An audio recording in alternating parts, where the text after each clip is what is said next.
Good evening. Welcome to the Bedminster Township Committee. This is our regularly scheduled Township Committee meeting for October 21, 2024. Recognize that we have a full attendance by the Bedminster Township Committee here in person. Committeeman Stevenson, Committeeman Hickey, Committeewoman Ressi, Committeewoman Fernandez. Ms. Ray, may we please have the Open Public Meetings Act statement? Yes, Mayor. Adequate notice of this meeting of the Township Committee was sent to the Courier News Somerville, Burnersville News Whippany, and to all subscribers and posted at the Township Municipal Building on January 5th, 2024. Great. Thank you. Please join me standing for the Pledge of Allegiance. I pledge allegiance to the flag of the United States of America and to the republic for which it stands, one nation, under God, indivisible, with liberty and justice for all. And this is the time of the meeting. We open up the microphones, dais over here, lecterns, for public comment. Any member of the public wishing to make a comment, question, now is your opportunity. Raise your hand. If you are, well, no one's participating other than John. John's raising his hand. If you're participating by Zoom, take your cursor down to the bottom, click on reactions. Then click on raise hand. John's not making a comment. Nope. I was just saying hello and acknowledging you acknowledging me virtually. Okay, thank you. We will move on with the rest of the meeting. Before we get to approval of the minutes, a couple things I just want to mention. We'll talk about them a little bit later on in the meeting. Fall Fest. What a fantastic event. Robin, Jason, Neil Mastrobuono, to all the Bedminster staff and volunteers who worked that night, Gina Fernandez and your rec committee, just what a great day, terrific event. For those who don't know, Bedminster PD and DPW had to deal with some sewer issues that morning and an accident that ensued. Accident looked much worse, looked pretty bad, but luckily those involved in that accident walked away, which was good news, and the sewer repairs were fully completed. For now, the repairs are made to the sewer. There's still some road repairs that will need to be done and some further investigation as to whether or not we need to do anything. Okay, we'll say that for Committeeman Stevenson's subcommittee report. So once again, thank you for everyone associated with Fall Fest. Can I just add on to that? I want to thank my guys, the DPW guys, for the great job they did, and I also want to shout out to Peapack Gladstone for. Oh yeah, they were great. You guys, everything went good. Yeah, it was great having the PG guys there. So thank you, Jason. Thank you. We survived another Far Hills races. I've not had any updates, Chief. Usually within a week we find out, what incidents, what the numbers were. But certainly over the last 20 years or so, we've seen the police reports dropping with the Far Hills race incidents. Hopefully that remains the case. I was on the phone with Ron Kennedy from the Far Hills Race Meeting Association, and he did not advise me of anything other than dealing with what Committeeman Hickey and I were dealing with that morning, which was power outages. We'll talk about that during your subcommittee report, or actually new business. And then I also do want to mention something that came out on Friday. So the long-awaited affordable housing numbers came out from the Department of Community Affairs by DCA. The numbers that were put out for Bedminster totaled 72, which is a combination of present need and prospective need. Now, what does that number mean? Well, we'll be talking about that maybe a little bit more in this meeting, but we're going to wait until we get a memorandum from Frank Banish, our town planner, But I just want to put it out there that we've been waiting on these numbers. Every municipality in New Jersey has been waiting on these numbers. So the combination of present and prospective needs comes to 72 units. Bedminster still has a surplus of credits from construction associated with the affordable housing at the Hills. So we do believe that a fair number of that 72 will be satisfied by existing credits, and we'll still end up with an additional surplus. But the real question I pose to Frank Banish is the allocation between for sale units and family rental units. That's really sort of the crux for us. So we'll see what we get from Frank Banish in the next couple of weeks. Actually, hopefully expect to get that memo, hopefully by the end of this week. And as soon as we get that, we'll circulate it around to all the TC members. So just some updates I just wanted to cover. We have one set of meeting minutes to approve. That's the September 7 Township Committee meeting minutes. Any comments or questions regarding those minutes that have not otherwise been provided to Ms. Rao? Seeing none, take a motion to approve the minutes. So second. All in favor? Aye. Thank you. Permits and raffles. This is perhaps one of the first times Amazing. we have none. So moving on. Monthly report discussion by subcommittee chair, Committeeman Stevenson. You've got a busy DPW report. I do. So we'll start with HPC because there's no meeting this month. DPW. Leaf pickup will start on the 28th of this month. So let's get the leaves out to the street. Jason, how long are we going to do that? Do you have an anticipated At least till the end of November. end of November? Okay, because I know that several rounds. That's good.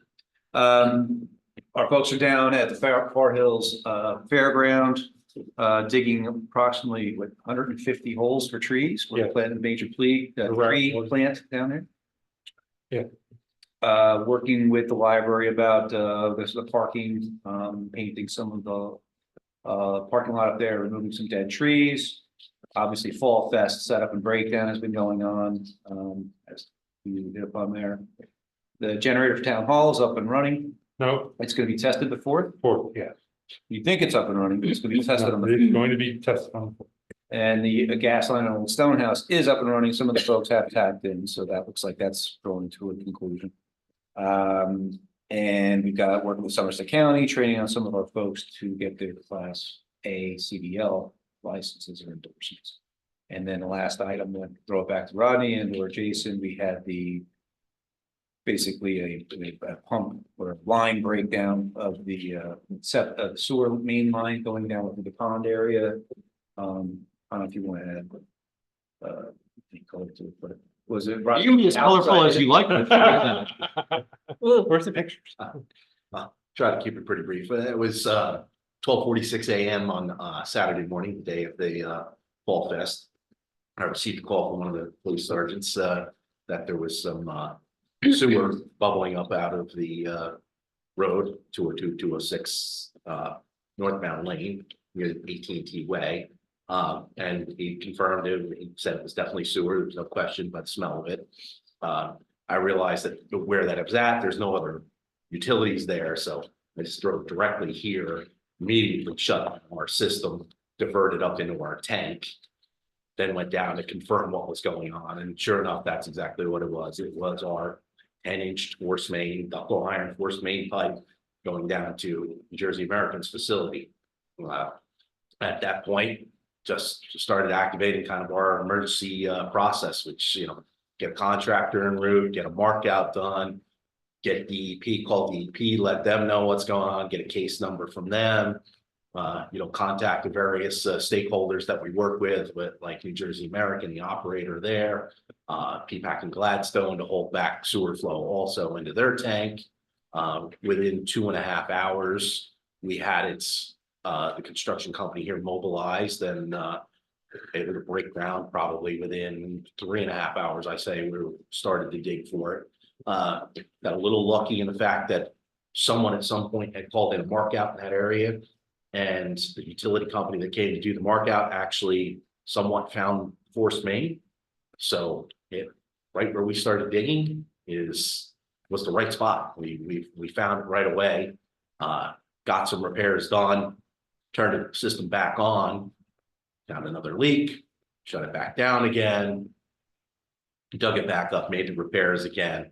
By that time, it was 2:30 in the afternoon. That's when we finally went back online, fully back in service. No one would notice as a user because we were able to divert into our tanks. So, within, luckily again, being the time of night it was, the pumps only would have cycled for 2 times, maybe 3 tops, by the time it was identified and I responded here and got it shut down. And the 2 times that it did cycle is for about 10 minutes at that time of night. So not a lot of flow. We didn't lose a lot of flow. We did a pretty thorough, search of the area and look around the area to look for any, contact with any surface water or any solids that might be on the ground anywhere. Didn't recognize anything, didn't see anything that would tell me that it made it to any surface waters or anything like that. So that was, we had a lot of things that went well for us. And a lot of things that, some minor changes we'll be doing, as far as keeping some repair items on stock here in our yard. Realizing on a weekend that none of the supply yards are open. A 10-inch forced sewer main is a bit of an odd size, not completely unheard of, but 8 and 12 are your common sizes, so kind of hard to find parts for. Fortunately, the company that we have 2 contractors that we would work with typically, for an emergency like this that we keep in contact with. They had pipe on stock, had it on hand. I would say we still had another probably 6-8 hours that we could have kept it down. So how long was the pumps down for here? The pumps were turned off from, let's see, I got the call at 12:46. I was here at about, probably 1 o'clock, a little right after that. So I had them shut off at 1 o'clock in the morning and I turned them back on at 2:30 in the afternoon. Okay. So the tank that was here and the tank that was in use in PG yes, was adequate for yeah, the flow. PPAC filled up theirs. Okay. And at I forget what time that was. That wasn't documented, but at that point they started sending back down to us. So then of course our tank's going to start filling up a little quicker.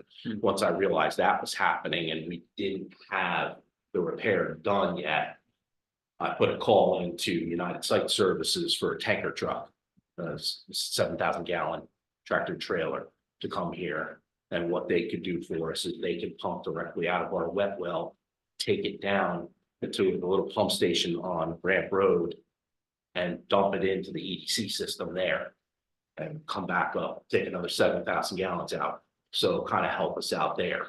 The reason I did that really early on is because they can be very difficult, as we all know with the CDL driver shortage.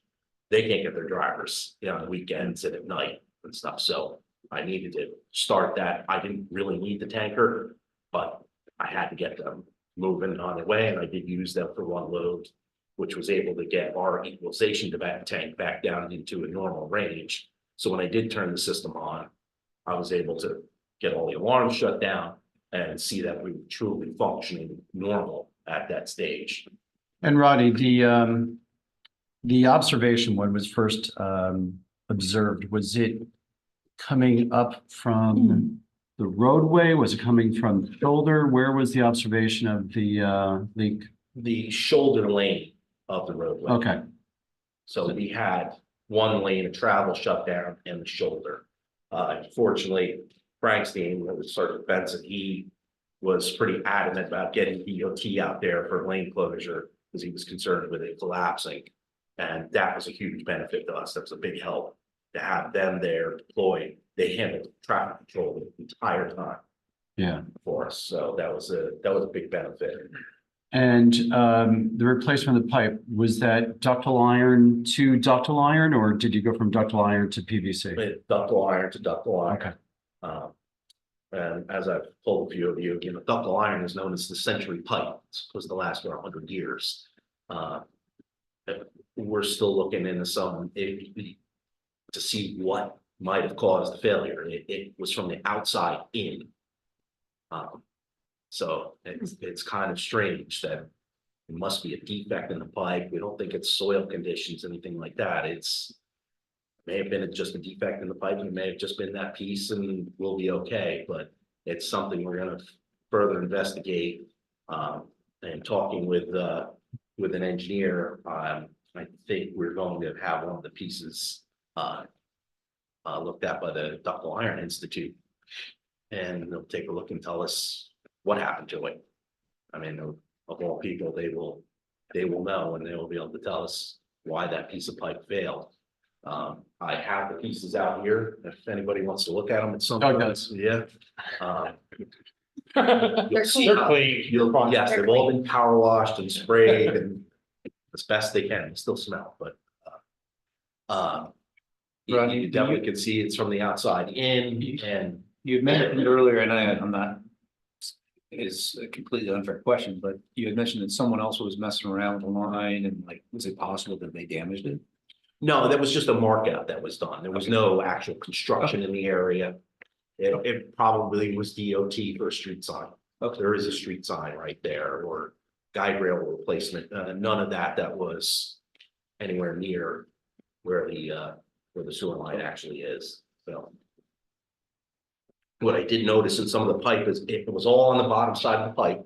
So the rust and the deterioration from the outside in was from the bottom up. But some of the other pieces that were pulled out, when you turn them over, you look at the top, you can see where they deteriorated also. So when you get a deterioration like that, even with the video camera that you purchased, you wouldn't see that unless it was Right. too late, unless it Right. had already opened Right. up. Because there's cement lined also. So the cement lining appears to be intact, looks okay. It's just all on the outside, so you could run a camera through it, you could pressure test it. I mean, unless you really pressure test it and blow it out if it's really weak somewhere, but you're not gonna see any defects in the pipe anywhere with a camera. And you would have to dig and shut the force main down, drain the force main, dig and create access points. Because you don't have, there's no access to the source main anywhere. There is the pump station here and the sewer plant there. And that's it. In between, there's nowhere to stick a camera in. Well, so certainly unfortunate timing, but traffic for Fall Fest was tough enough. We'll get to certainly those numbers in a bit, but 202, 206 was pretty tough. But I do want to commend everyone from DPW to Bedminster PD. The response was immediate.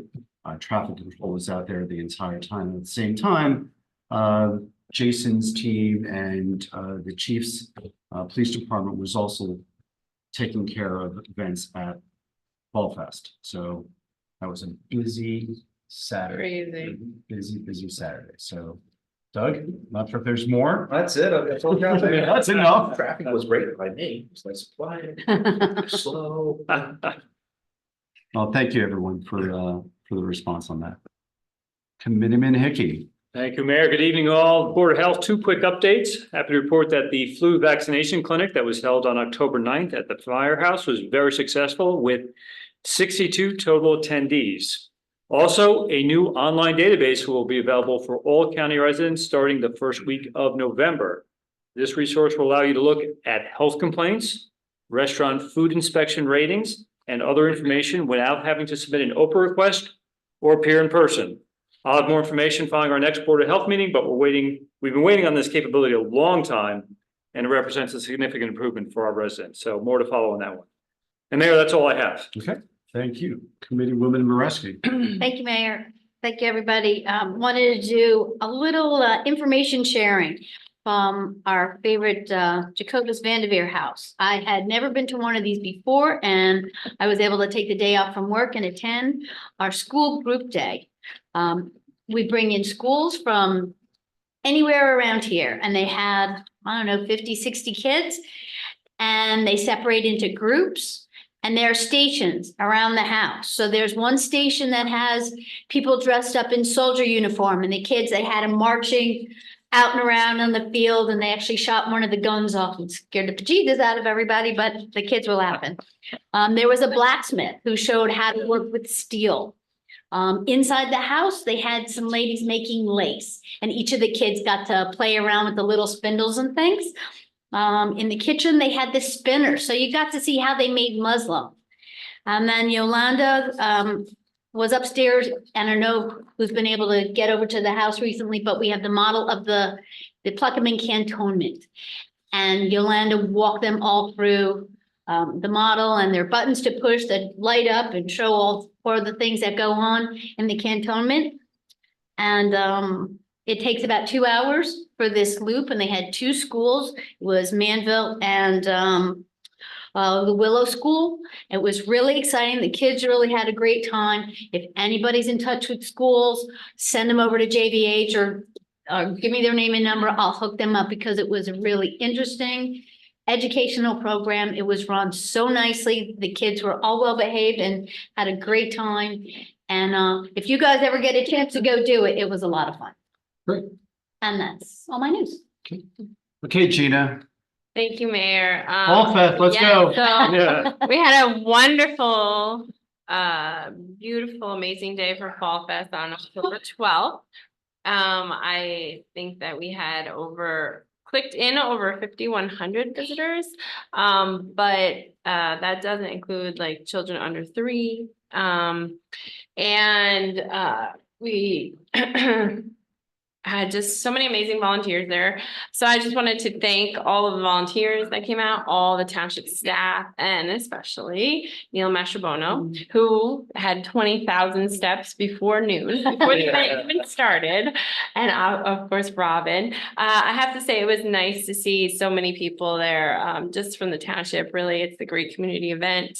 I worked the beer tent all day. So I got to see a ton of people, and everybody just loves Fall Fest. And it was nice to also see some of the young adults come back and volunteer in our town, like Eden Brown, the Elliott twins, my daughter Ashley.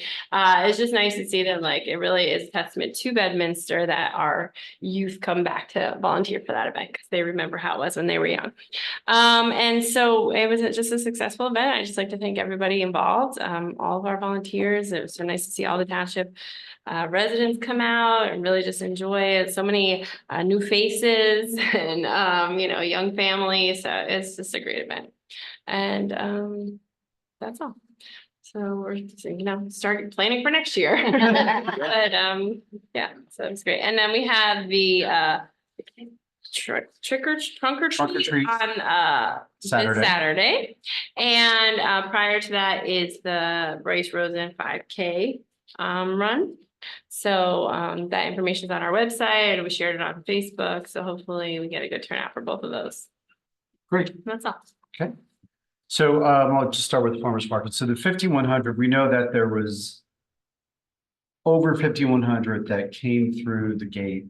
That doesn't include the Colin wasn't there clicking at the gate, since Colin was directing traffic at the entrance into River Road Park. And I didn't have, I was not delegated to the clicker role. But I will tell you, we had several hundreds come through the farmers market in that 9 to, well, like before 9, 8 o'clock to noon, before the gates to Fall Fest opened up. So I know that we, as a total event, we got close to 6,000. Yeah, it was just incredible, the traffic that went through. And Jason and I were in the room parking cars, and just to hear the banter on the radio, there's no spots. Jason's calling out, I need 5 spots. Who's got 5 spots? I'm saying, Jason, I'm sending 15 back to you. You need a lot more than 5, but it's all taken care of. So once again, Fall Fest and the combination with Farmers Market worked out great. Land use, there was no meeting, since our last, meeting, ag advisory, no meeting. We do have an ordinance, that's ag related. Later this evening, library, we did have a meeting and, last week and talked about some HR and some, administrative issues. Robin, did Marie reach out to you on some of the payroll questions that, she had? No, but I did send her over the personnel manual a Okay. while ago, but nothing from your follow-up. Okay, yeah, there was another question about payroll management, but so you may want to reach out to the. I sent you the flyer, but And Ms. Ray, may I please have the administrator's report? sure, can we do this first? On Ah. Front Fall Fest? Sure. Do you mind? I found my twin found me, so I'm going to delegate to Committeeman Stevenson, Okay. since I'm in there, right? I should be. These are our benefits. Take one. Roddy put Stickum on his.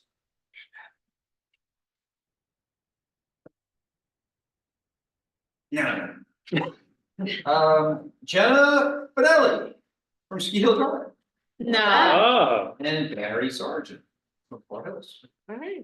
All right. And what did they Yeah, win? what did they win? So they each get $100 gift certificate from Chartered Mediterranean in Bedminster. So Oh, wow. my name was in there. Skate to the bottom. No, thank you so much. Great, thank you. That's great. Darn. Just real quickly on my administrator's report, best practices is due October 25th, but we've already submitted it. So there's a resolution on there for this evening. The repeater shed agreement has been finalized with New Jersey American Water, and our FCC license has been renewed for another 10 years. So we're in good shape there. Miller Lane Pump Station Project, the bid opening is scheduled for October 30th at 10 a.m. Peter Black told us on Friday that 15 people have already picked up packages and plans for the project. We have the roof project, the bid opening is October 31st at 10 a.m. Personnel, we're working to fill CFO position and 2 open positions in DPW as well as a deputy court administrator. Do we know how many bid packages were picked up for the roof repair? No, I don't know how many. There was an interest, I think, by 4. James, do you know? About 4 or 5. Yeah. Okay, 4 or 5 for the roof project. For Fall Fest, I just want to, amazing effort by everybody on staff and our wonderful volunteers. I have to thank especially Neil Mastrobono. He nailed it. He's doing a great job with the program. And he gets it. It's awesome. And I have to say thank you, tremendous thank you to our DPW director, Jason Randolph, and his talented team. These guys, they work their tail off. Thank you. And they did a fantastic job. They're so talented. And I also have to thank our talented employees who did scarecrows and all the decorations, and they're great. Everybody was really great. It was just a super team effort, and I can't say enough about our team. They're just fabulous. And last but not least, sample ballots are being mailed on Wednesday, October 23rd, and October 26th to November 3rd is early voting, and election day is November 5th. And that concludes my report. okay, great. Speaking of Fall Fest, the police were there. Chief Bernardo, community policing report. Yes, Mayor, last Friday, the PBA sponsored a barbecue for the residents of the Buckman Park Senior Housing, and we had a really good turnout.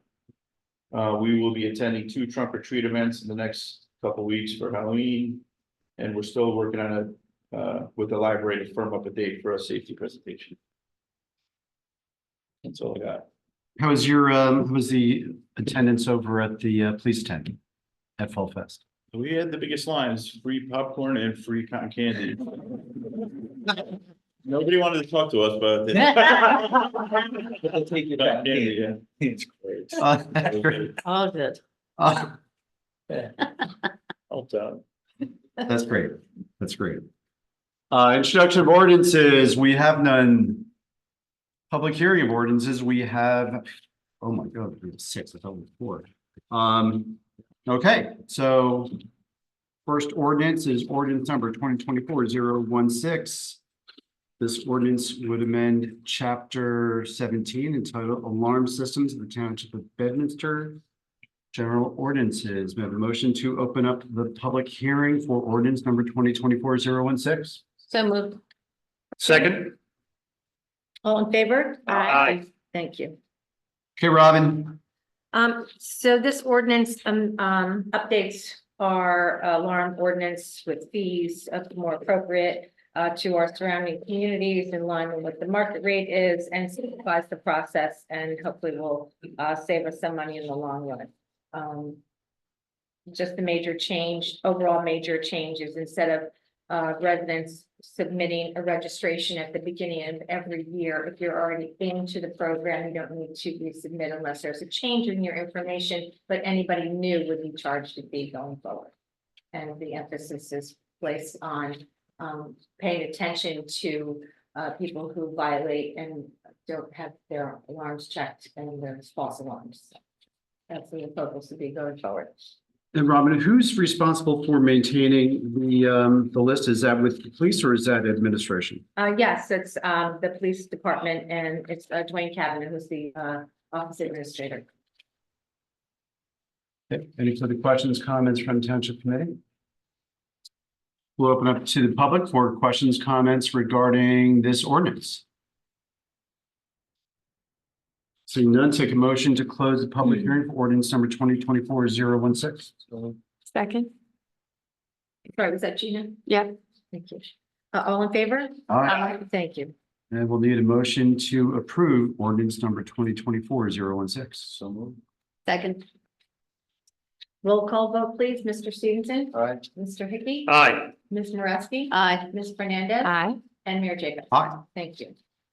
Next is ordinance number 2024-018. This ordinance authorizes the funding of the capital project appropriating $1,470,000 for the Miller Lane Pump Station project.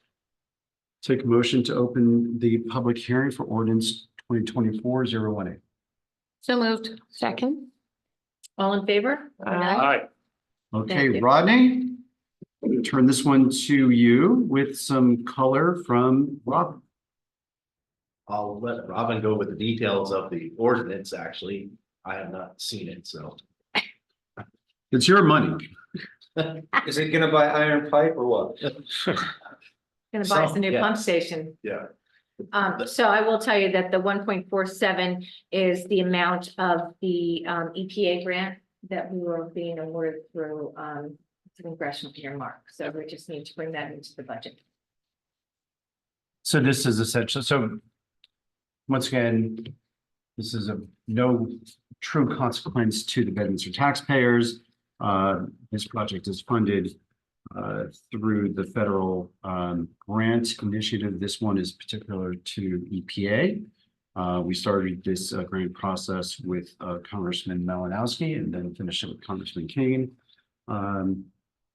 And so we thank both congressmen who worked on this, but certainly was initial discussions with Tom Malinowski's office. And we saw this grant evolve. So at one point it was a straight grant. And then when it landed in the EPA category, EPA said, hey, there's a cash contribution. There's a cash match, which was really not quite our expectations when we first were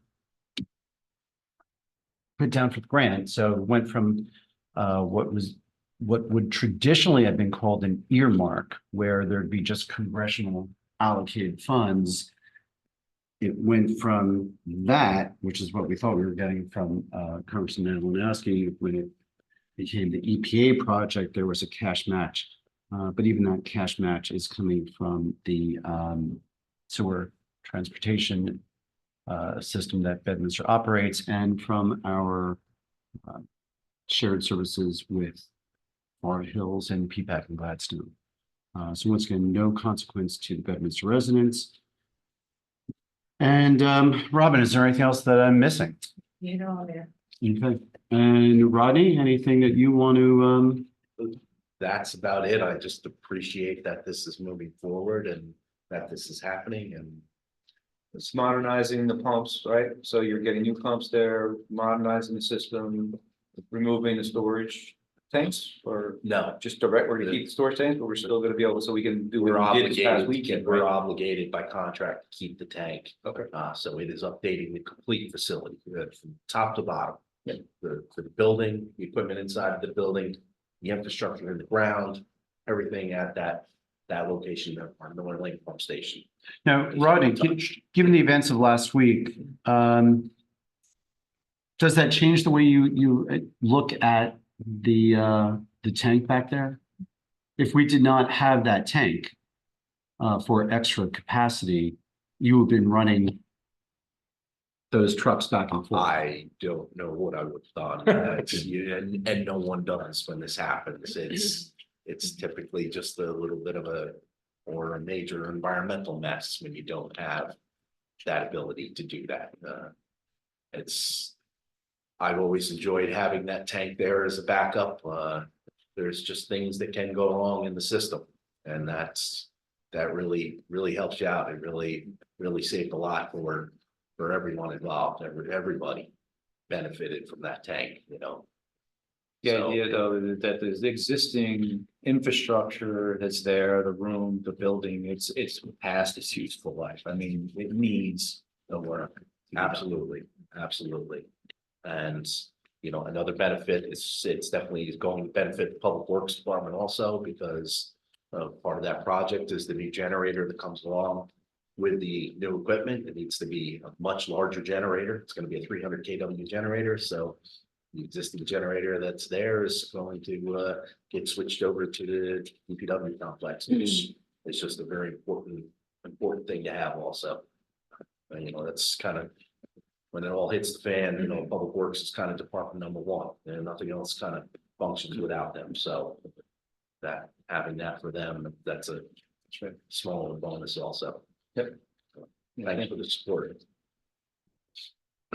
Looking forward to getting this done, and so anyone who visits 1 Miller Lane, hopefully will not, well, will be enjoying a better Mhm. aroma than we've had for years.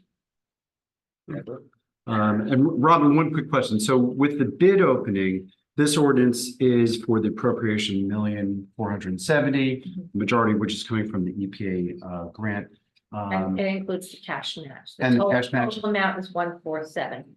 And the money from the county, did we have a county? Once we award a contract, the county will give us the cash. Okay, so there's And that's already been set up to receive. so the 147 that's here is supplemented by the county funds coming. Which is also 1.47. Yes, right. Okay, And we are gonna need additional funding for the tank, which we all found out this week was a saving grace to have that equalization tank. And that's about $300,000 to rehab that. So I'll be giving that to the county this week. I have a estimate from subject to what the bid packages come in at, right? That is in the bid package. The tank rehab is in the bid package. So the As an option. So do we have any expectation as to, well, I guess we'll find out if We'll find out. we'll find out if it opening, no reason to speculate further. Any further questions, comments from Township Committee? Mm-mm. We'll open up to the public for questions, comments regarding ordinance number 2024-018. Seeing none, take a motion to close the public hearing for ordinance 2024-018. So moved. I will take the motion to, all oh, in I'm sorry. favor? All in favor? It's last. Aye. Thank you. I will take a motion to approve ordinance number 2024-018. So moved. Second, Roll call vote, please. Mr. Stevenson, Aye. Mr. Hickey, Aye. Ms. Moretti, aye. Ms. Fernandez, Aye. and Mayor Jacob. Aye. Thank you. Thank you. Next is ordinance number 2024-019. This ordinance authorizes and accepts the donation of a deed of conservation and agricultural easement for Hoopstick Farm, identified as lots 16 and 18, block 39, located at 1250 Lambton Road, Take a motion to open the public hearing for ordinance number 2024-019. So moved. Second. All in favor? Aye. Thank you. So I guess I'll start off with this and then John, I will transition to you. So, Nancy Dillon, her mother was, well, her parents owned Hoopsick Farm. Her mother, was the sole survivor of her parents and she died, 1 year ago.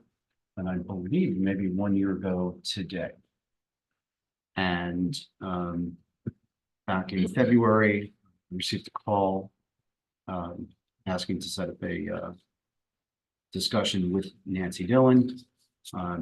Nancy's mother had seen the Bedminster Farms project come around really on all sides of that property.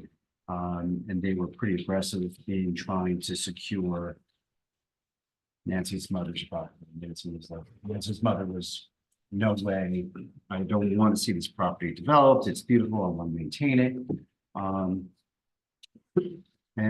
She never got around, her mother never got around to preserving the property. But her daughter wanted to fulfill her mother's wishes. And she and I met at the property. Property is beautiful, it has this tremendous view coming off of Wilmington Road. And she said, doing this for my mother. I think I mentioned this last meeting that Nancy herself lives in Virginia on a horse farm. She has no siblings, she has no children. So there's no one to leave this property to. And well, this property, Hoopsick Farm, meant a lot to her parents. Her family moved there when she was already a teenager and she went to boarding school. So she never had this close connection to the property that her mother did. And she said, I want to preserve it. There's two different lots.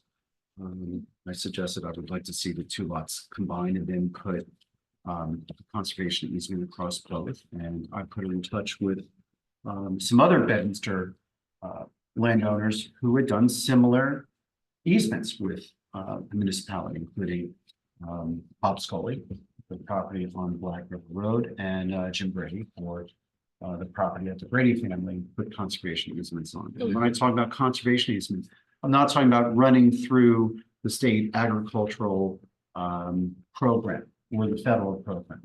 That's where property owners put their property into preservation and the property owners get paid. Usually combination of funds from the township, the county, and the state. She wasn't interested in that. She was interested in fulfilling her mother's wishes to keep that property preserved. So it took a while. I also put her in touch with the lawyer who did the most recent deal with Bedminster on this, and she did her due diligence. She made the phone calls to the other folks in Bedminster. She spoke to that lawyer. She spoke to New Jersey Conservation Foundation, our open space advisor, and continued to follow up with Nancy, a few more phone calls, a few more meetings, and turned it over to John Bellardo to work out the terms of the easement itself. And the easement restricts the property. We're talking about a total of, yes, get the number right. John was about 60, 48, 62, 63 acres. I think that is accurate, Mayor. So, we're in R10, so presumably it can be broken up to, 6 lots. But it won't. And that view shed will be maintained. And the way conservation easements work is you've got some flexibility, right? So the house that's there is a little dated, but it's way back. And what was important to Nancy, and certainly important to Nancy's mother, was the view shed from the road. So what's called the exception area, that's the area that's accepted from the conservation restriction. So that's the area where you can rebuild a home. That's way in the back. So that beautiful meadow that you see up front, that's going to stay in perpetuity. The easement runs to the municipality of Bedminster. And John, I'll turn it to you if there's anything else I missed in that description. Not at all, Mayor. The ordinance is going to be presumably passed tonight after a public hearing. Publication of the ordinance's passage will be made in the official newspaper. And council for the grantor has requested that the ordinance not be recorded with the county clerk until the appeal period has passed. That should put the actual recordation of the easement sometime in December. So it's rather routine and straightforward from this point in. Okay. Any further questions, comments from Township Committee? Seeing none, we'll open up to the public for questions and comments. Seeing none, take a motion to close the public hearing for ordinance 2024-019. So moved. Second. All in favor? Aye. And we'll take a motion to approve ordinance number 2024-019. So moved. Second. Roll call vote, please. Mr. Stevenson. Aye. Mr. Hickey. Aye. Ms. Moretti. Aye. Ms. Fernandez. Aye. And Mayor Jacobs. Aye. Thank you. Next, oh, and I do want to say thank you once again to Nancy Dillon for taking this process all the way through this 1 year. And certainly condolences to the loss of her mother, but she's doing great service to both Bedminster and her mother's memory in the preservation of that property. Next on the agenda is ordinance number 2024-020. This ordinance amends the township fee schedule for 1 year and 3-year dog licenses and 1 year cat licenses. Take a motion to open public hearing for ordinance 2024-020. So moved. Second. All in favor? Aye. Thank you. Ms. Ray. Dogs and cats. Similar to the alarm ordinance, Mayor, this ordinance had not been updated for close to 11 years, and we were looking at our costs and surrounding municipalities and have decided to increase our annual cat and license fees to be more in line with surrounding communities and hopefully help cover some of the expenses with the animal control solutions. So we are increasing the dog and cat annual license fee from $12 to $17 for neutered and $15 to $20 for unneutered, and a 3-year license respectively will be $40, and a 3-year license for dogs is $50. That's it. Any questions, comments from the Township Committee? Saying no, we'll open up to the public for questions and comments regarding ordinance 2024-020. Seeing none, take a motion to close the public hearing for ordinance 2024-020. So moved. Second. All in favor? Aye. We will take a motion to approve ordinance number 2024-020. So moved. Second. Oops, sorry. Roll call vote, please. Mr. Stevenson? Second. Mr. Hickey? Aye. Ms. Moretti? Aye. Ms. Fernandez? Aye. And Mayor Jacobs. Aye. Thank you. Next, ordinance number 2024-021. This ordinance authorizes the funding of a 2023 capital project not to exceed $320,000 for the repaving and reconstruction of Union Grove, Lisk Hill, Daly, Longview Roads Improvement Project. The sum of $33,470 is appropriated from the Capital Improvement Fund and $286,530 from the New Jersey Department of Transportation fiscal year 2023 Municipal Aid Program grants. Take motion to open the public hearing for ordinance number 2024-021. So moved. Second. All in favor? Aye. Thank you. Jason, you or Robin? Who wants this? Rob. So this project we had budgeted for in the capital budget. We received a grant award from the DOT. And then we appropriated money into capital budget last year during budget discussions for the balance of what the estimated project cost was going to be. So 33,000 is coming out of the capital budget and the 286,000 is from a grant. And is this a bid or this is through the co-op? Bid The bid profit and bid opening? was already completed. Oh, we already We completed. have an award Okay. contract on consideration later in the agenda. Okay. Got it. Questions, comments regarding ordinance 2024-021 from the Township Committee? Seeing none, we'll open up the public hearing to questions, comments from the public on ordinance 2024-021. None. Seeing none, take a motion to close the public hearing for ordinance number 2024-021. Second. All in favor? Aye. Thank you. And we'll take a motion to approve ordinance number 2024-021. Second. Roll call vote, please. Mr. Stevenson? Aye. Mr. Hickey? Aye. Ms. Marusky? Aye. Ms. Fernandez? Aye. And Ms. Davis? Aye. Thank you. Okay, next, and our last ordinance for the evening is ordinance number 2024-022. This ordinance authorizes the purchase by Bedminster Township for $490,000 from George Vitarera and Carrie Brennan, trustees of the Oaks Developers 1K Plan for property identified as lots 14 and 15 in block 57. Located at 255 and 261 Route 202-206 in Bedminster Township. Take a motion to open the public hearing for ordinance number 2024-022. So moved. Second. All in favor? Aye. Thank you. So we discussed this at previous meetings. For years, we've been saying that Pluckman needs a boost.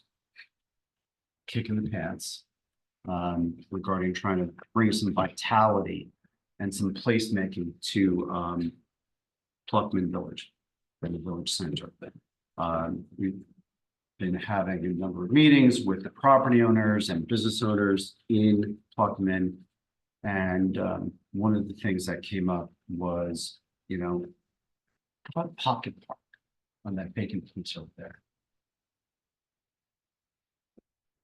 Give credit to Mark Malillo, who raised that question or raised that prospect and thought about it and walked by the property. And Colin and I walked by the property and walked by the property again and started, envisioning how that property interacts with the surrounding businesses, with the crosswalk situated by Pluckman Senior and by Pluckman Presbyterian. How this property could interact with whether it's the Somerset Shopping Center, whether it's Pickles, or some of the other businesses on Annie's Deli, right behind it, actually right next to it. And is there a way that we could do some placemaking right there? So that property is just a tad under a half acre, the two lots combined. And the more I thought about it, it made sense. Colin agreed. And we did meet in executive session. We presented it to Township Committee as a possibility. And Committeeman Stevenson was tasked or volunteered to engage with the property's been for sale for years.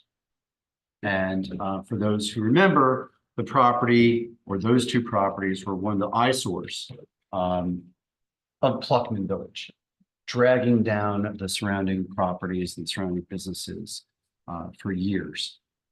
Doug and I have attended many years ago some seminars down at the League of Municipalities regarding abandoned properties and what municipalities could do to get these properties put back into use, or certainly at least repaired or restored. And in this instance, the repair restoration was demolition. There was no viable alternative for those two older buildings that were there. So the property owner did effect the demolition, but never proceeded to do any further maintenance. The property was overgrown, put a for sale sign on, off and on over a couple of years. And with the prospect of this idea of building a pocket park. So therefore, when we look at our open space fund, this is an opportune use of the funds for some type of recreation facility that will supplement helping the community and all Bedminster residents. So to go for it. So Committeeman Stevenson, engage with the broker. Doug, not sure if there's any color you want to. No, it's very garden variety back and forth. Property was listed at 538. Right. Came in under 5. It came in under 5, so at 490, which is actually even lower than our assessed value on the two properties together. So kudos to Doug for doing a great job and bringing it to this point and getting to that number. And then we turn it over to Attorney Bellardo to put the contract together and engage with the seller's attorney. And it sounds like everything is set up, John. It is, Mayor. My real estate partner, Paul Zalenti, is handling the closing. He's very experienced in these matters. Karen Spano, a local attorney in Bedminster, is representing the seller. Stewart Title is involved. We've worked up drafts of the deed, the closing statements. Most of the documents have been approved. Ms. Ray needs a final exact number to put on the bill list for approval on Monday, November 4th. Once that's done, we anticipate a closing on or about, right now, I think it's scheduled for Wednesday, November 6th, at which point the township will own both of the lots and take title to the property. So it's moving along rather smoothly.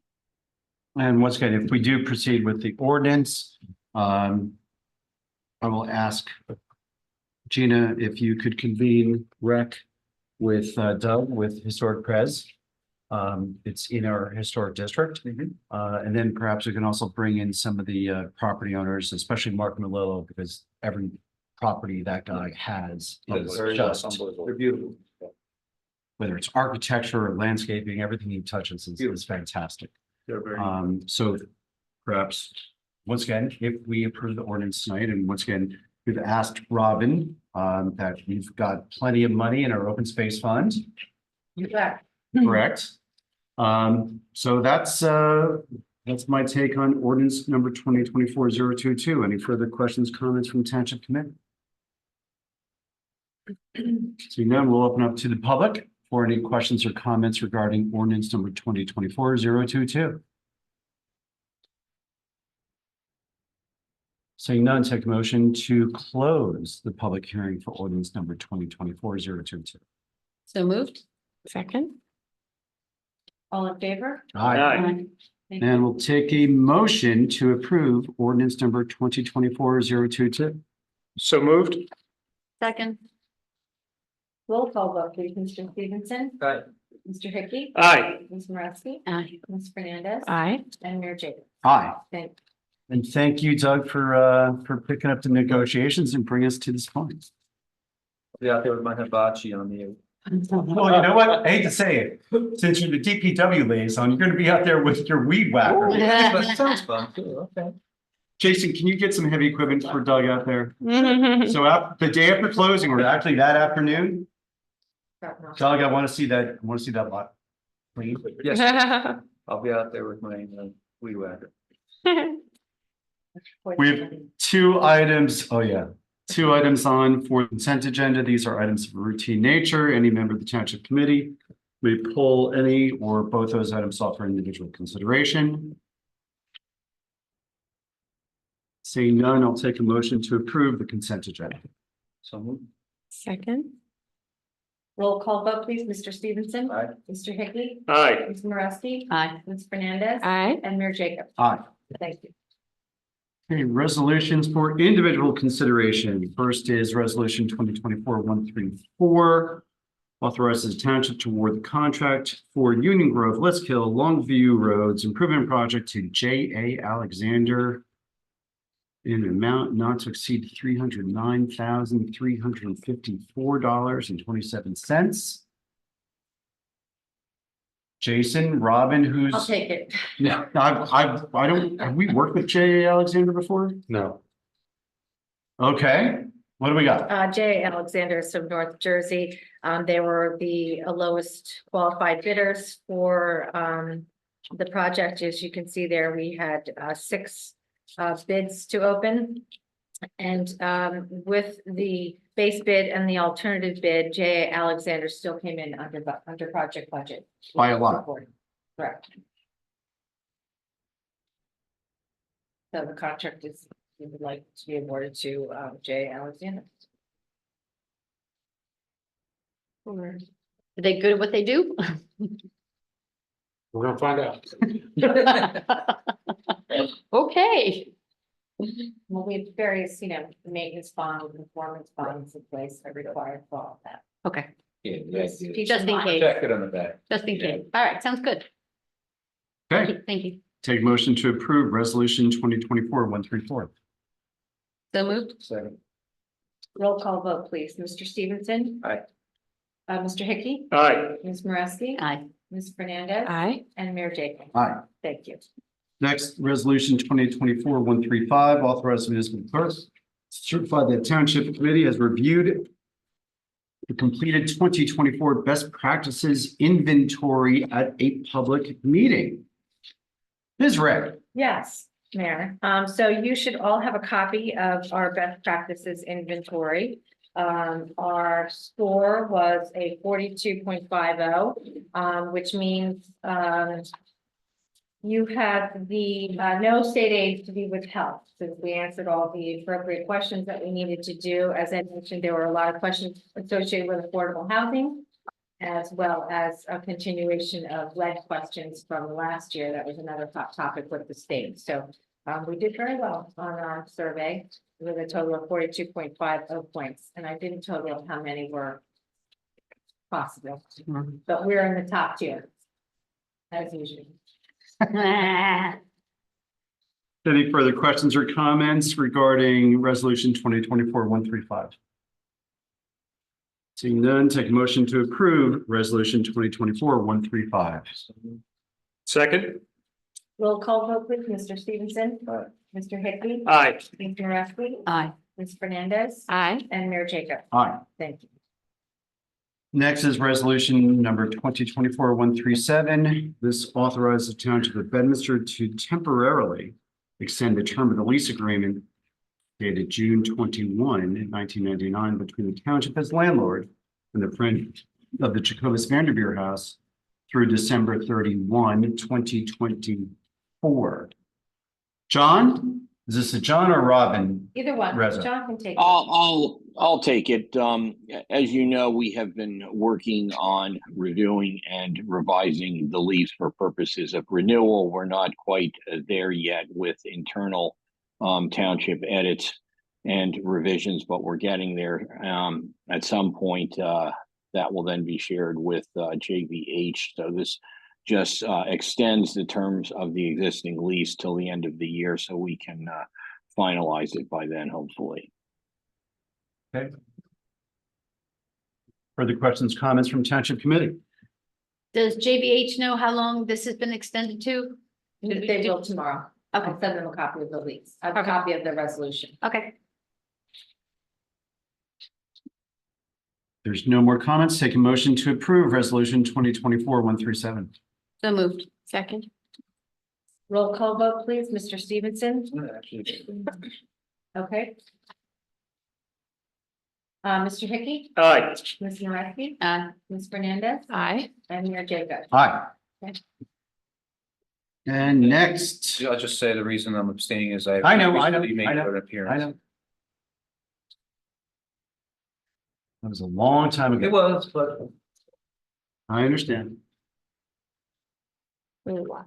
Next resolution is resolution number 2024-139. This resolution authorizes the purchase of 5 flock automated license plate readers, ALPRs, on a national co-op from Insight. Now, we turn to the chief, and turn to James, Robin. Robin's been handling everything. Want to change things up now? I'm gonna let James take this one. He's organized the James, actual purchase we're gonna- of the co-op, so this is his baby. Thank you. Why don't you introduce yourself for the wider audience? Okay, my name is James Tricarico. I'm assistant treasurer at PPA for the county. These flock cameras are something that the county's been interested in getting and coordinating with each of the towns, like Bedminster. They're gonna have a lot of coordination and record keeping, as far as keeping the data and then being able to use it and share it. And because you buy a co-op, it has to go through a resolution.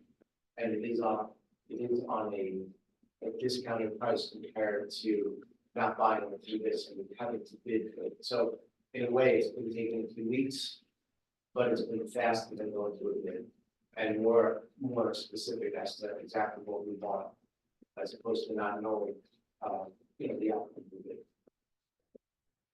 Okay, chief?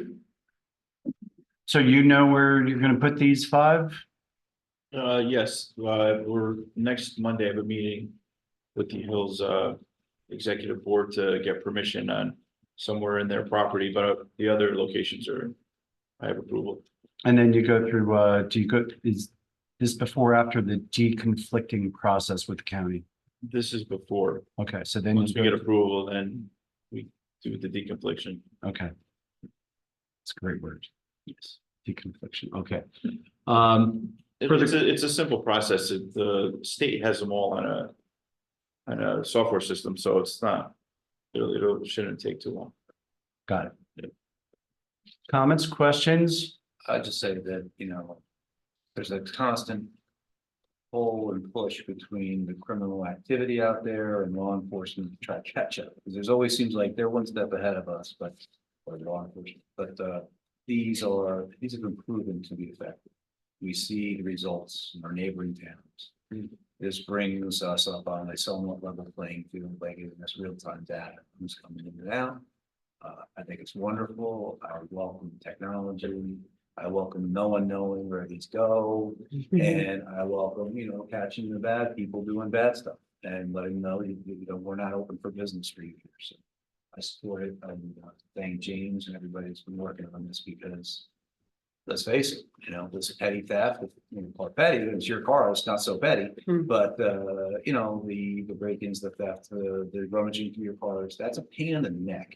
And this is meant to combat that. This and the other ordinances that we've done, criminalizing, some of the stuff that we've, opening doors and stuff. But this is real tangible stuff, and I think that this is what we need to come up to the current age of what we're doing. So thanks, everybody. Great. Further comments or questions? Seeing none, take a motion to approve resolution 2024-139. So Second? Roll call vote, please. Mr. Stevenson. Aye. Mr. Hickey. Aye. Ms. Moreski. Aye. Ms. Fernandez. Aye. And Mayor Jacobs. Aye, and thank you, Chief Bernardo, and thank you, James, for all your work in purchasing these and getting them installed and operational by the end of the year. Keep giving not, so we'll take that as an affirmation. Yay. I'll take a motion to approve the bill list pending review of individual invoices. So, Second. Roll call vote, please. Mr. Stevenson. aye. Mr. Hickey. Aye. Ms. Moreski. Aye. Ms. Fernandez. Aye. And Mayor Jacobs. Aye. Thank you. New business, any matter that any township committee member wants to put up for discussion under new business? Thank you. Seeing none, we'll move to old business and we'll go to utilities. Committeeman Hickey, you want to turn? So Saturday morning, we're gonna have, I don't know, 30,000 people descend Yes. into Bedminster and Far Hills. Traffic control is pretty critical. You would think. What happened? Squirrel. There's more to the story. Yes, we suffered an outage on Saturday morning that started around 8:30 a.m. impacting part of the hills in Pluckman Village. It was initially reported to be due to animal contact, which generally means the ever elusive squirrel. And yes, Mayor, you are correct. Our initial call to JTP&L was immediately when the power went out, and it was a request for all hands on deck with a reminder that there's a lot of people showing up today. In order to effect repairs, JCP&L switched the service, or the out of service customers to the Greater Crossroads circuit. And what happened then? Well, that should have restored service, but instead it blew the breaker at the substation and the other side of town went dark. Did I mention it was race day? And Far Hills went dark, and Far I Hills, believe yes, parts Far- of Burnersville went dark. All the lights between Far Hills into Bedminster Village, down to Pluckman, they were all out. So JCP&L then dispatched a crew to the substation, who upon arrival realized that they couldn't close the breaker without additional repairs in order to prevent a cascading failure, which means then all the subsequent substations would go out. There may have been some choice words at this point, as now One magic squirrel. is one message. Just can't make this stuff up. Oh, Mayor, I think you and I were both fully prepared to grab our orange batons from the farmer's market shed and start directing traffic at this point, because obviously with all the lights out, something needed to be done. Fortunately, the substation repairs were made and all the impacted customers were switched over to the Greater Crossroads circuit at about 12:30 p.m., with the exception of 208 customers. The repairs were then made to the original circuit, and then everyone else was returned to service later in the afternoon. We also received an update today from the reliability engineering team that the squirrel has been vindicated. It was actually a downed tree that hit the line and caused a little bit of a fire that burned the lines. So we will continue to press to understand why the backup system and the switching didn't work and what is being changed as a result. so what's interesting about this is we talk about the infrastructure. Yep. And the need for the redundancy, the need for modern technology to automate all these switches when they occur, and also to improve and armor the system so it doesn't occur in the first place. Correct. To me, this is symptomatic of the position that JCP&L and First Energy finds themselves in. This is not a one-off event. Mm-hmm. And if this is reflective of years of non-investment or inadequate investment by First Energy and JCP&L, this is what needs to be fixed, because that shouldn't be happening. And even, yes, we understand trees hit lines. But this should be an automated system. Right. That they make the switch and that the switch doesn't then blow every other surrounding substation. Yeah. In the Exactly. area. So what happened, what originally impacted Pluckman Village spread throughout Bedminster and then spread to the neighboring towns. Yep. They've got to do something, and we know that they've got that infrastructure improvement pending with BPU. I don't know the status of that, but Colin, if you can just find out from Bob if they have an update on that. There's no update so far. I'll continue to ping them on that one, because yes, that's, as you mentioned, Mayor, that's the investment that's been lacking for now coming up on 20 years since they inherited the system. Yeah, or and acquired. I will tell you that the JCP&L situation also impacts the AT&T site, right? We Yep. know that they're trying, the owners of the property, it's being marketed, they're trying to figure out just what the energy capacity at AT&T. AT&T had tremendous energy demands and supply and redundancy at the headquarters campus. But guess what? In 2024, And in the years to come, what was a lot for AT&T may not be so much for the next generation of users there. Yeah. So we know that the marketing team is trying to get some additional feedback from JCP&L on what the capacity for service could be and what it would take to bring it to whether it's 50 megawatts, 100 megawatts, or greater usage, because that is relevant to the prospective tenants or owners of that property. So it's everywhere. It's not just the residential areas that are impacted, it's the commercial and the ability to maintain commercial viability in Bedminster. When you think about the life sciences business, what drives that these days? AI, which means compute power, which means power to run all those servers and all those systems. So yeah, they have to be on top of this. They have to be augmenting the system that's there now. I mean, it's not by one-fold or two-fold, it could be by six-fold or seven-fold. That's how much power you need for these to run these businesses. So it's absolutely critical, like you said, Mayor, not only for our business health, but for our residential health. So we'll stay on top of it and we'll see if we get any more updates with respect to the outage that occurred. I think every executive within JCP&L knows who Bedminster is. Yeah. There's no questions. We have talked to everybody. Altice. Well, the good news is I have no Altice update, but I do have a New Jersey American Water update. Okay, so rate increases from New Jersey. Yes, the rate increases hit our residents in their most recent bill. So just to recap, based on a filing made with the BPU earlier this year, New Jersey American Water was approved in September to increase residential water rates by an average of $5.33 per month and sewer rates by an average of $5.68 per month. These are averages, not Bedminster specific. In addition to the rate increases, certain sewer customers are going to migrate from flat rate billing to a partial usage-based rate, which has both a fixed component and a consumption-based component. Usage-based sewer billing only applies to those customers who currently received metered water service. In those cases, some customers' rates will go up, others may go down. For flat rate sewer customers whose units are not individually metered, the rate is also increasing by roughly $12.50 a month to about $70, which is approximately a 22% increase.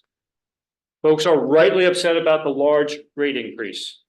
The only caveat is that the flat rate for sewer has remained unchanged for many years. I even looked back at my sewer bill from when I lived in Stone Run back in 2005, and even then I was paying about $57 to $58 per month. If there is a silver lining, we are fortunate that residents of the Hills have been able to take advantage of a sewer rate that has not been adjusted for inflation in a very long time. Even with the current increase, which I'm a fan of, it's still much less than had a 2.5% inflation rate adjustment been imposed every year for the last 20 years. That would have resulted in a 64% increase, just inflation alone, and 2.5% is the 20-year rate.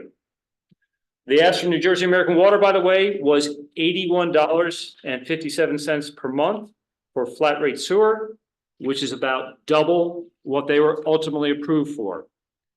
The municipality was represented by the Office of the Ratepayer Advocate, which acts as rate counsel and argues on our behalf when rate increases are filed by a utility such as New Jersey American Water. And by the way, I am certain we are not on New Jersey American Water's Christmas card list based on Bedminster's opposition to rate increases, both past and present.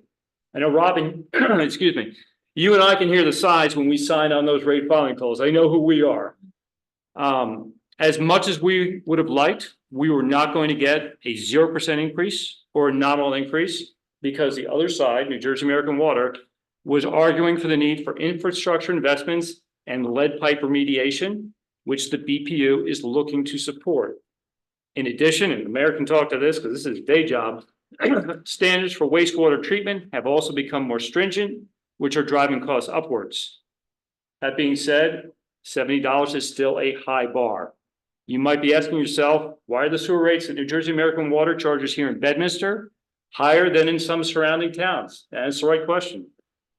Remember that New Jersey American Water took over the operations of EDC in 2016. The cost of running that system, which serves about 5,300 residents in the hills, is being amortized across a relatively small user base. So it's a bit of apples and oranges when folks compare yourself to a neighboring town like Basking Ridge, which has over 28,000 residents, or Bridgewater, where there are 46,000 residents. The capital and the operating expense associated with those systems gets distributed over a much larger base of customers. Rest assured, I don't like the math any better than you. Also, there's an understandable frustration when you're living in a one-bedroom condo and you're paying the same sewer rate as a 4-bedroom house. Part of that discrepancy goes away with the move to usage-based billing because that big house now has a rate more aligned with actual consumption.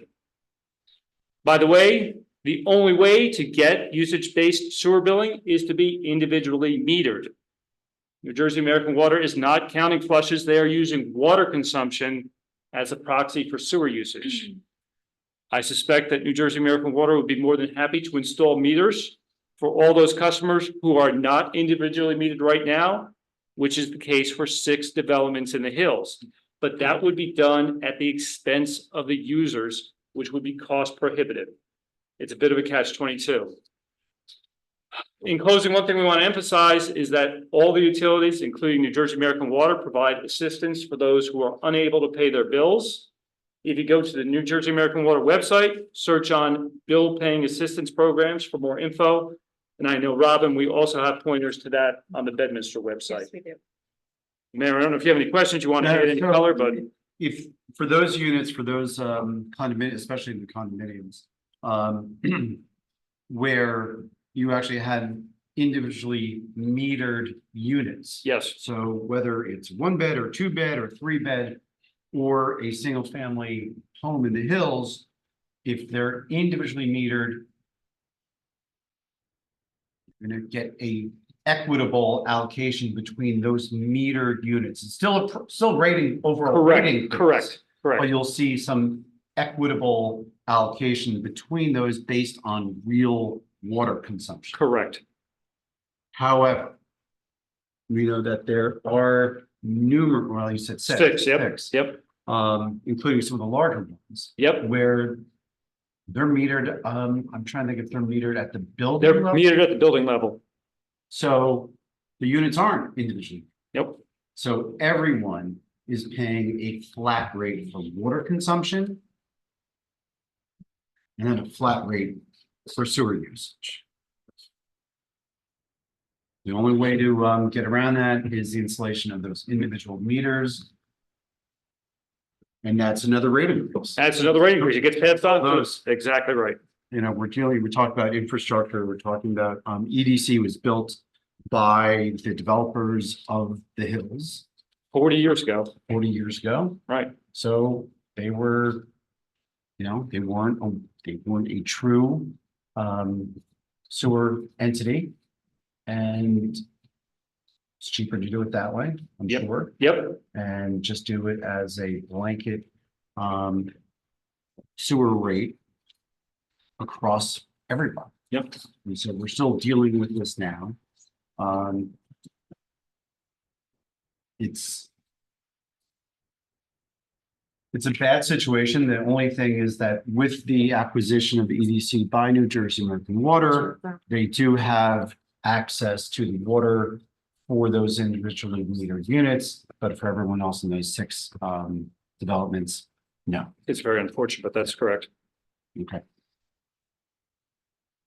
Pluckman and White, anything further on utilities? No, nothing else. Thank you. Pluckman Park, Doug, I know we've got this on for executive. Is there anything we can talk about in open session? No, it really should be exact. Okay. Somerset Hills Public Safety Committee, we're certainly doing our part by getting those 5 flock cameras. I believe there's a press release that Draft of it. there's a draft of it that Mayor Crigliano Yep. put together, so we'll see the other mayors jump in on that.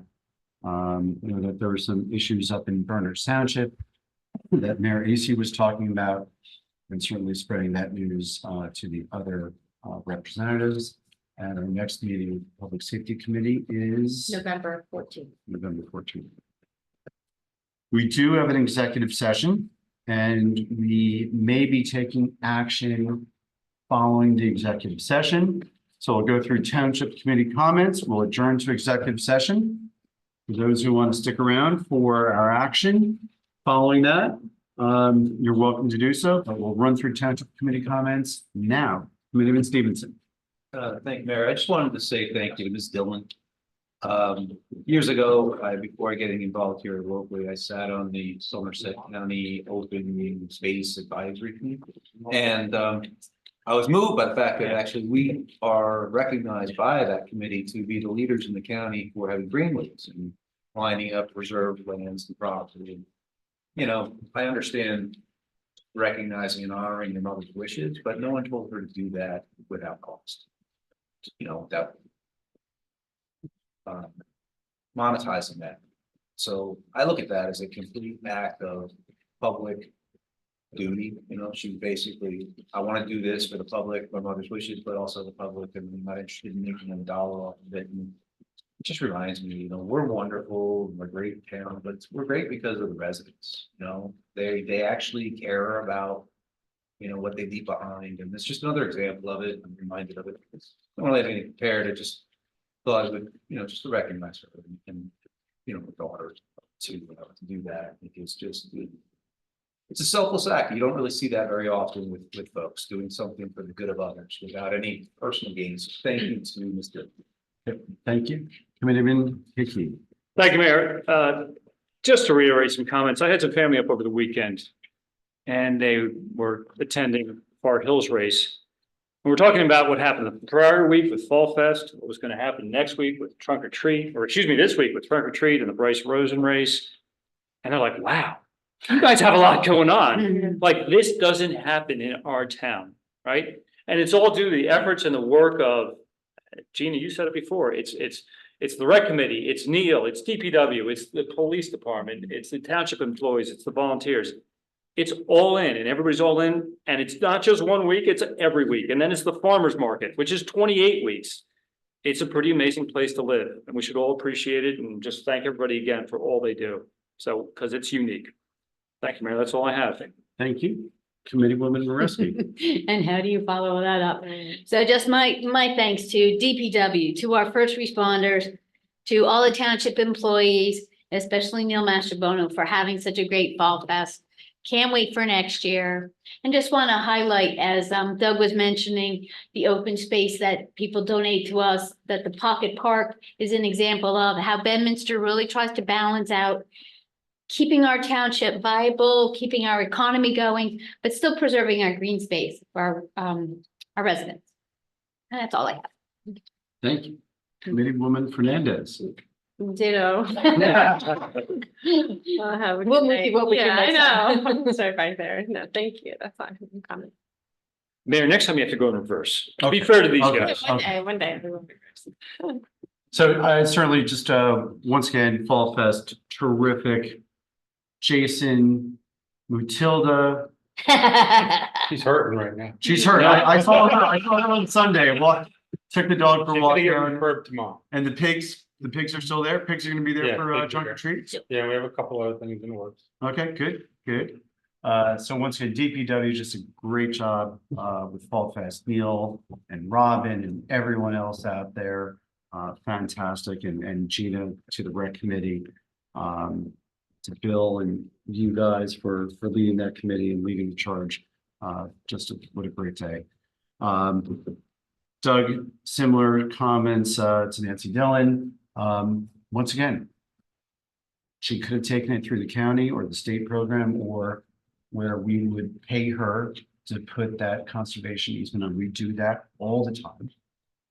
That we work with the county and the state agricultural committees on putting farmland into preservation. She's doing it without any compensation, and credit to her. And just, once again, Lamington Road is a very special place, and it defines for many people Bedminster, the idea that we actually have in our master plan often I'm going to quote Frank Banish, but Frank talks about the town and country feel of Bedminster.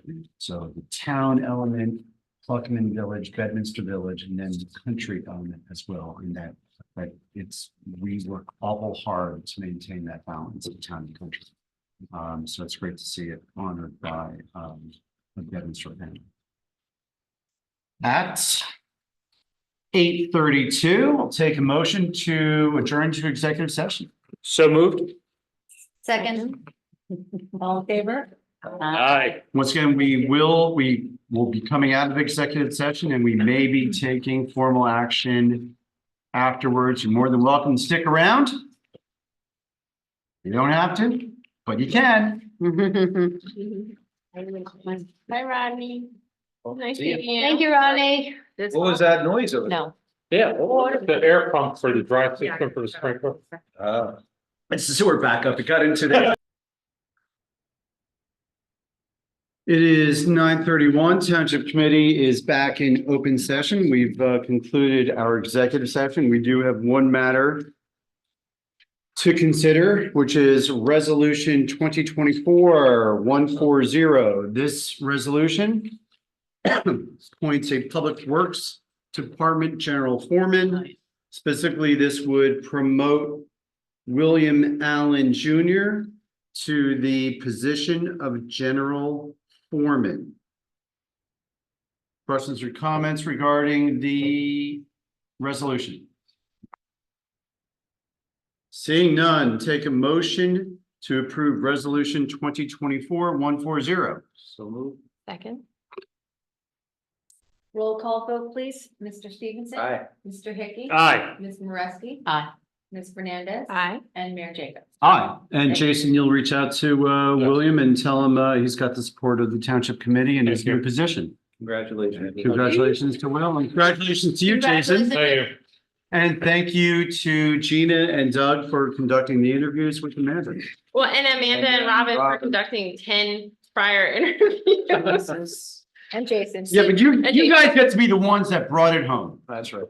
So are we gonna need somebody to take his place? Yeah. We still need a laborer, truck driver, and a operator. So we still need to replace Truck driver? Kevin Murray. There you go. Can I do it on off hours? All right. All right, at 9:33, I'll take a motion to adjourn for the evening. So moved. Second. All in favor? Aye. Thank you and good night. Good night. Good night, everybody. Good night, John. Thanks, Amanda. Thank Good luck you. with that.